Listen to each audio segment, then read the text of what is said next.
Bismillahirrahmanirrahim. Assalamualaikum warahmatullahi wabarakatuh. Alhamdulillah hari ini kita sudah masuk pada sesi pertama, di mana pada sesi pertama ini teman-teman semua akan belajar mengenai sistem informasi untuk bisnis. Nah, di sini insya Allah saya akan memberikan penjelasan yang sesingkat mungkin insya Allah. Oke, kita masuk dulu ke pengertian sistem informasi itu apa. Nah, seperti yang kalian sudah baca di slide ini, sistem informasi ini adalah kombinasi dari orang, perangkat lunak, jaringan komunikasi, dan data yang bekerja sama untuk mengumpulkan, mengelola, menyimpan, dan menyebarkan informasi. Jadi kalau mungkin teman-teman di sini sudah belajar mata kuliah basis data, di mana di situ ada informasi-informasi yang dikumpulkan untuk disimpan dan dikelola dan dimanipulasi di dalamnya. Nah, kalau sistem informasi adalah itu tadi ya, kombinasi antara orang, perangkat keras, itu sudah kayak sistem yang dimana di dalamnya ada informasi-informasi yang disimpan, yang tujuannya yaitu untuk disebarluaskan. Seperti mungkin contohnya di dunia ini, kenyataan ini adalah seperti sistem informasi akademik, sistem informasi kepegawaian. Nah, itu kan ada beberapa informasi-informasi data pegawai atau informasi-informasi yang bersangkutan dengan kepegawaian atau akademik kalau di sistem informasi akademik ya. Nah, kalau dalam bisnis, kita bicara dalam bisnis, sistem informasi ini dipakai untuk membantu mengambil keputusan dan mengendalikan operasional serta mendukung strategi perusahaan. Bagaimana itu? Misalnya sistem informasi itu dalam bentuk aplikasi yang sudah dibuat, nanti contohnya e-commerce ya. Salah satu e-commerce itu kan nanti ada kayak rating atau kayak ada review-review dari review-review dari customer itu yang menjadi tolak ukurnya suatu platform itu mengambil keputusan bahwa toko ini misalnya kalau bermasalah maka dia dicabut izinnya atau tidak diizinkan untuk jualan di e-commerce itu sendiri. Nah, itu salah satu contoh untuk kalau penerapan sistem informasi ini. Nah, ini contohnya juga terlihat di sini sistem informasi akuntansi yang membangun perusahaan mencatat transaksi keuangan dan keuangan laporannya itu yang menjadi tolak ukur bahwa laporannya segini nih, nanti akan ada dampaknya segini. Jadi apa yang harus kita lakukan? Intinya ada pengambilan keputusan di dalamnya. Oke, kemudian di sini slide berikutnya adalah rumusan masalah yang perkembangan teknologi informasi berubah dunia tentunya ya kalau kita bisa merumuskan masalahnya. Nah, perkembangan teknologi informasi sangat berpengaruh di dunia bisnis tentunya, karena ya sekarang yang tadinya mungkin hanya lapak ke lapak, yang tadinya kita lebih banyak ke toko-toko tanpa harus scrolling, sekarang banyak yang ada TikTok, ada ya banyak e-commerce yang ada di Facebook, bahkan ada juga penjualan di sana, bisnis di sana. Nah, perkembangan teknologi informasi sangat mempengaruhi dunia bisnis tentunya, yang tadinya mungkin orang yang harus ada toko dulu, harus ada lahan dulu baru bisa berjualan, bisa berbisnis. Sekarang tanpa harus ada seperti itu, yang penting sudah ada HP, sudah ada jaringan, sudah ada data, itu bisa saja mempromosikan semua bisnisnya. Nah, yang seperti dikatakan di sini, dulu bisnis hanya dilakukan secara tatap muka saja. Jadi harus ada toko, harus datang ke toko dulu baru kita tahu, oh dia jual ini, oh dia punya ini dan sebagainya. Tapi sekarang tidak seperti itu. Nah, era sebelumnya internet, bisnis ini menggunakan sistem manual pembukuan kertas dan transaksi tunai. Sedangkan era internet dan mobile ini bisnis bisa dilakukan secara online. Kemudian ada juga muncul e-commerce yang sudah ramai sekarang, finance, cloud computing dan sebagainya.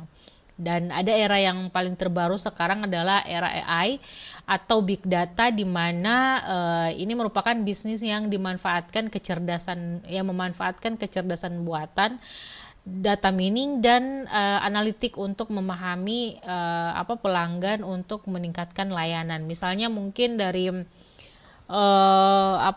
sekarang kalau yang tren-tren sekarang itu banyak sekali, itu kan data-data yang telah dikumpulkan yang bisa jadi sekarang bisnisnya kayaknya tokek deh, misalnya kalau dulu ya bisnis tokek. Nah kalau sekarang banyak yang gemar ya, jadilah suatu bisnis gitu. Nah seperti itu kira-kira ya. Nah, kemudian ada peran sistem informasi dalam perubahan dunia bisnis. Kenapa di sini peran sistem informasi ini sangat berperan banget di perubahan dunia bisnis? Ya tadi ya sebenarnya sudah dijelaskan juga. Salah satunya adalah efisiensi operasional yang tadinya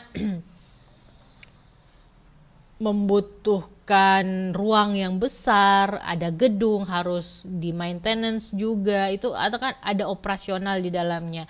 Sekarang ya yang penting HP-nya bagus, kualitas kameranya bagus, kontennya bagus-bagus, itu tidak perlu lagi operasional kecuali operasional yang mungkin HP-nya atau perangkat kerasnya berupa laptop dan sebagainya. Dan ada tambahan-tambahan perangkat lunak ya tentunya di situ, karena menggunakan aplikasi untuk upload video atau edit video dan sebagainya.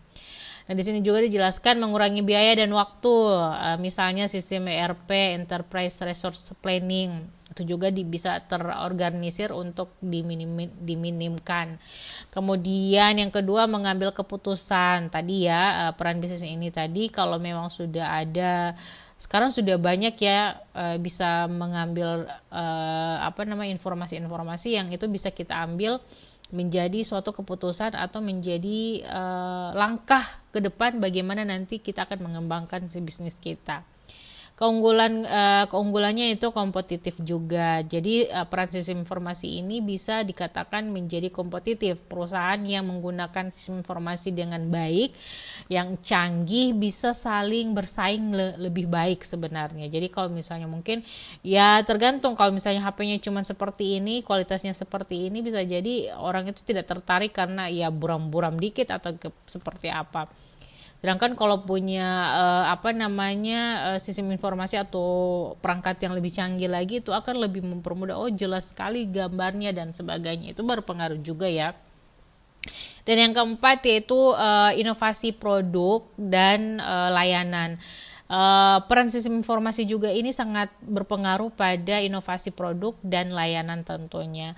Nah ini memungkinkan lahirnya model bisnis baru atau seperti ojek online sekarang ya, atau e-wallet yang dimana-mana waktu dulu kita harus membawa uang cash atau ATM, sekarang sudah berinovasi, sekarang bisa pakai QRIS, juga bisa kalau misalnya sekarang membayar itu pakai Dana dan sebagainya. Itu kan lumayan membantu bagi orang yang malas bawa uang cash gitu, atau orang yang malas bawa ATM, tinggal bawa HP aja, di-QRIS atau ditransfer Dana atau mengisi e-wallet dan sebagainya.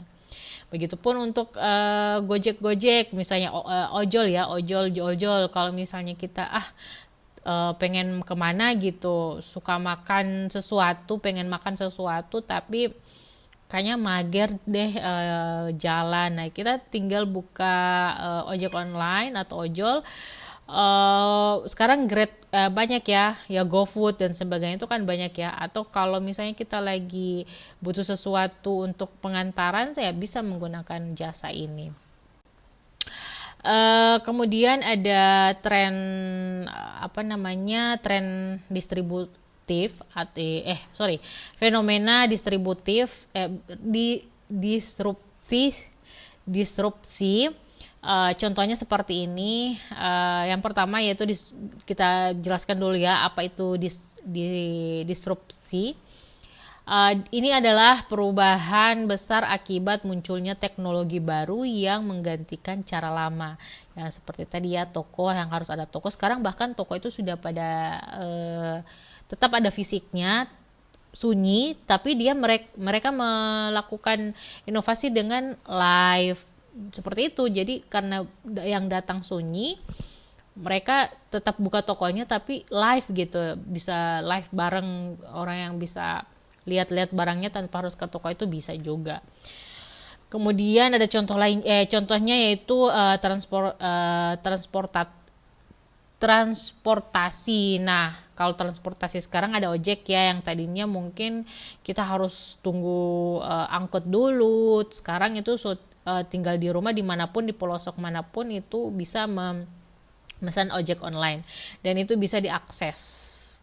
Kecuali mungkin kalau misalnya daratannya jalannya atau medannya disesuaikan ya, tinggal kalau hanya bisa ya motor, kalau di sini di Gorontalo bentor ya, kalau bentor ya bentor roda 3 ya, atau kalau di yang lain itu kan bajai, dan bajai kayaknya belum ya. Kalau di Gorontalo itu ada motor sama bentor, itu sudah terafiliasi dengan ojek online. Nah, ini menggantikan taksi yang biasanya kita ya, ini angkot ya. Nah, contoh lainnya yaitu perbankan, yang dimana mobile banking dan e-wallet ini sekarang sudah gencar-gencarnya ya menggantikan transaksi manual yang tadi yang saya sebutkan juga. Pada saat mau transaksi itu kita bisa menggunakan mobile banking atau e-wallet. Dan yang terakhir contohnya yaitu retail atau marketplace online, di mana marketplace online ini menggantikan toko-toko fisik gitu. Jadi ya tadi ya seperti saya bilang, sunyi tokonya tapi tetap ada ada inovasi di dalamnya. Nah, artinya perusahaan yang tidak mampu beradaptasi dengan teknologi yang sudah ada sekarang ini akan kalah saing. Jadi kalau misalnya orang yang tetap mau menunggu pelanggan di di toko gitu, toko fisiknya, pasti itu tidak akan ada gitu. Yang ada orang-orang yang mau bersaing itu dengan menggunakan teknologi itu akan lebih meningkatkan. Karena sekarang dengan teknologi ini sebenarnya saling ketergantungan,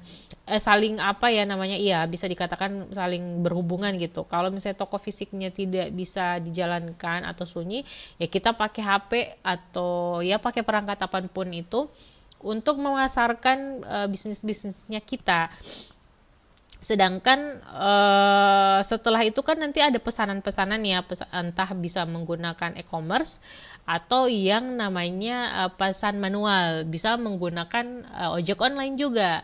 Jadi mereka memesan, nanti ongkos kirimnya diberikan sekalian dengan harga barang yang akan dijual. Nah, itu seperti itu ya, kira-kira seperti itu. Nah, kemudian tantangan para manajer di era bisnis modern. Nah, selain ada keunikan atau keuntungan, tentunya ada tantangan dengan adanya era yang modern sekarang ini. Nah, manajer saat ini menghadapi banyak tantangan karena ada beberapa di sini perkembangan teknologi, antara lain bagaimana mengelola data yang besar. Jadi kalau misalnya sudah banyak biasanya kan sudah banyak pelanggan, sudah banyak yang beli, sudah banyak ada data-data yang masuk, itu akan lebih sulit, karena bisa jadi itu kemungkinan kenapa dikatakan lebih sulit, kalau memang tokonya rame karena memang sudah banyak yang membeli dan sebagainya, itu kan pasti customer datang, bisa jadi barangnya kalau tidak teliti, barangnya akan tertukar antara satu customer dengan customer yang lainnya. Makanya ini yang jadi tantangan juga bagi manajer atau pihak yang berbisnis yang sudah menggunakan teknologi ini, karena teknologi ini kan kalau saya di Gorontalo dan saya live di Gorontalo, itu kan bisa jadi di luar negeri pun bisa melihat saya sedang live, atau sekarang ini saya sedang mengupload video ini di YouTube untuk keperluan universitas, untuk keperluan tuton saya. Bisa jadi bukan hanya tuton yang melihat video ini, tapi orang lain yang bisa melihat juga. Nah, itu kan jadi kayak bisa jadi ada perkataan saya atau kalimat-kalimat saya yang mungkin tidak sesuai, itu bisa akan berdampak juga. Artinya pada saat kita sudah mengupload, pada saat kita sudah rilis ke publik, itu otomatis kita akan mendapatkan feedback yang sangat beragam. Begitupun untuk bisnis, kalau kita sudah up ke media, up ke publik, itu pastinya akan ada banyak respon, entah itu orang yang mungkin haters, atau ya tadi salah satunya datanya bisa tertukar-tukar, atau tidak, kurangnya mungkin ceknya harus ketat lagi dan sebagainya. Nah, itu yang menjadi tantangan juga ya, pengelola datanya yang semakin besar bisa jadi harus menggunakan orang-orang yang tertentu yang bisa lebih teliti lagi, atau storage yang lebih besar lagi untuk menampung itu semua. Kemudian tantangan yang lainnya, bagaimana menjaga keamanan informasi dari ancaman cyber. Nah, ini juga salah satunya. Nah, bisa jadi ini kalau misalnya bisnis sudah berkembang, sudah banyak data-data yang diperlukan, tapi kalau ada orang yang nakal, itu bisa saja menghack atau melakukan hal-hal yang jahat. Makanya tantangan bagi manajer ini bagaimana cara mengamankan ini agar tidak terlepas dari terhindar dari hal-hal yang seperti itu. Ketiga yaitu bagaimana memilih teknologi yang tepat untuk perusahaan. Jadi dari tantangan-tantangan yang ada, kita harus tahu yang teknologi yang aman dan bisa menyimpan data yang lebih banyak itu seperti apa. Dan yang terakhir, bagaimana mengubah pola pikir karyawan agar siap menghadapi transformasi digital. Karena jika sudah ada teknologi di dalam suatu pekerjaan, itu pasti mau tidak mau kita harus berkembang, mau tidak mau kita harus belajar, karena kalau kan teknologi itu kan tidak langsung kita tahu gitu ya, belajar dulu bagaimana caranya.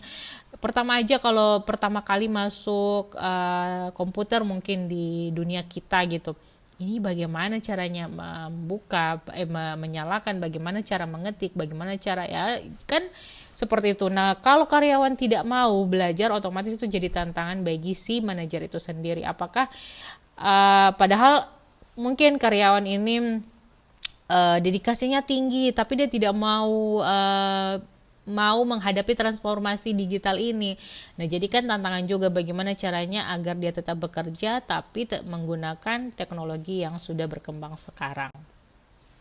Nah, sekarang masuk di tren teknologi yang mendorong perubahan. Nah, apa saja itu? Ada beberapa teknologi utama yang bisa dikatakan mendorong perubahan. Yang pertama, cloud computing. Nah, ini maksudnya menyimpan data dan aplikasi internet. Jadi tadi ya, dengan jawaban si manajer tadi bahwa bagaimana caranya untuk menyimpan data yang besar dan amanannya bagus. Nah, ini beberapa teknologi ini menjawab. Cloud computing, big data atau analitik, yaitu ada analisis data besar untuk memahami pasar dan pelanggan. Jadi berdasarkan data-data tersebut bisa datang keputusan bahwa ternyata sekarang di 2025 ini trennya dengan bisnis seperti ini, atau tren di 2025 ini fashionnya seperti ini. Nah, itu kan jadi dari big data atau analitik yang ada. Itu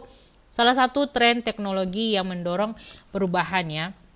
Sampai dengan ya sekarang masih gencar-gencarnya artificial intelligence ya, yaitu kecerdasan buatan untuk otomatisasi dan prediksi. Nanti kita mengeluarkan data seperti ini, nanti akan diprediksi akan seperti ini. Atau IoT. Nah, IoT juga ini perangkat terhubung internet, misalnya smart home atau sensor industri dan sebagainya. Sekarang sudah pakai QR, sekarang sudah pakai QR-nya. Kalau misalnya seperti tadi saya belanja di salah satu minimarket,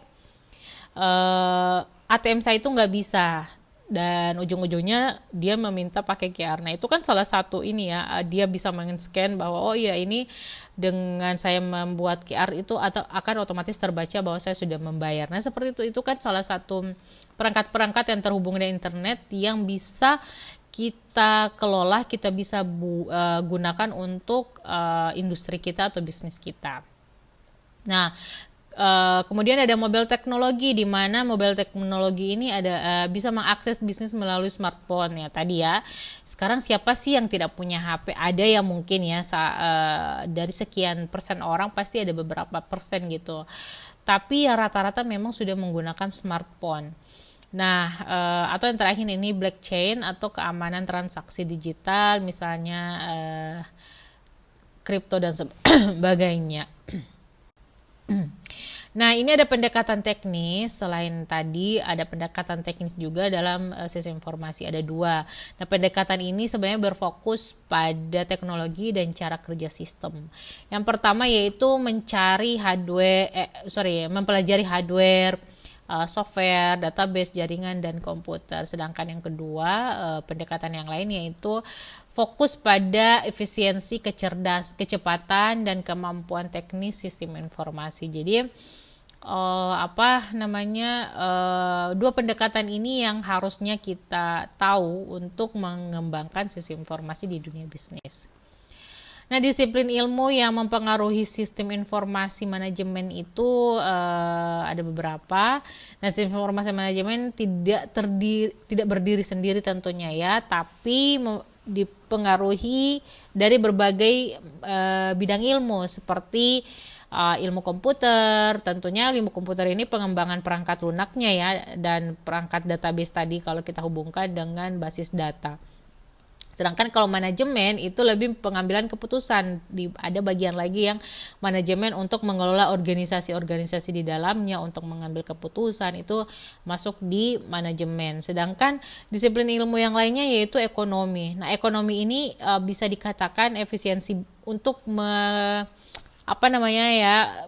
persaingan, entah dalam ekonomi mungkin ada bidang ilmunya yang masing-masing yang bisa memprediksi atau bisa mengefisiensikan biaya yang mungkin cost-nya besar bisa diperminim lagi untuk bersaing dengan rekan bisnis yang lainnya untuk meraih keuntungan bisnis tentunya ya. Sedangkan yang terakhir yaitu psikologi dan sosiologi. Kenapa psikologi dan sosiologi? Karena dengan adanya bidang ilmu ini kita bisa memahami perilaku dari pengguna sistem itu sendiri.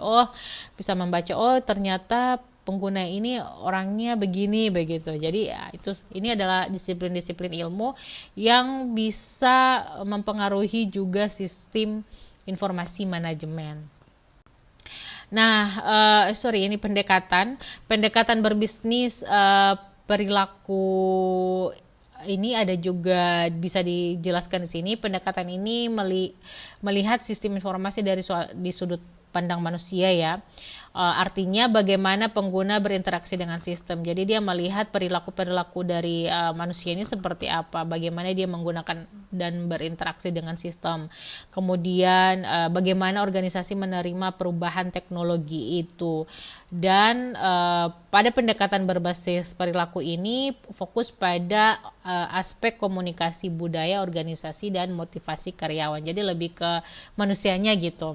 Sedangkan kalau pendekatan sosial teknikal ini adalah pendekatan yang menggabungkan aspek teknologi dan sosial. Jadi artinya keberhasilan sistem informasi tidak hanya ditentukan oleh perangkat keras dan perangkat lunak saja, tapi dengan orang-orang yang menggunakannya, bagaimana sosialnya, bagaimana cara mereka mengoperasikannya. Nah, sistem yang canggih ini tidak akan berguna jika pengguna tidak ada atau tidak mau menggunakannya. Jadi secanggih apapun itu, HP sebagus apapun, kalau memang penggunanya tidak tahu memakai, penggunanya juga tidak mau memegang itu, menjalankan itu, ya tidak bisa terekspos gitu, tidak bisa tereksplor apa yang jadi kecanggihan di dalam suatu aplikasi tersebut atau suatu perangkat tersebut. Jadi harus ada keseimbangan antara teknologi dan keseimbangan manusia atau organisasi. Nah, pendekatan lainnya apa? Pendekatan lainnya adalah pendekatan dalam sistem informasi manajemen. Nah, ini sebenarnya intinya secara umum ada 3 pendekatan utama yang sering dilakukan.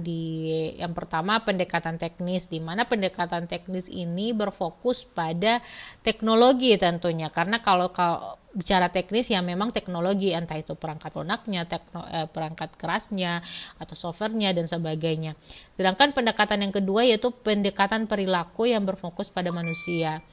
Dan yang ketiga itu pendekatan sosial teknologian tadi ya sebenarnya. Jadi kita bisa simpulkan bahwa ada beberapa pendekatan yang memang benar-benar ini termasuk di dalam pendekatan untuk membangun suatu sistem di sistem informasi manajemen. Jadi kesimpulannya teman-teman, sistem informasi itu adalah kombinasi teknologi dan data dan manusianya untuk apa ya, menggunakan gitu untuk mengelola informasi yang berguna.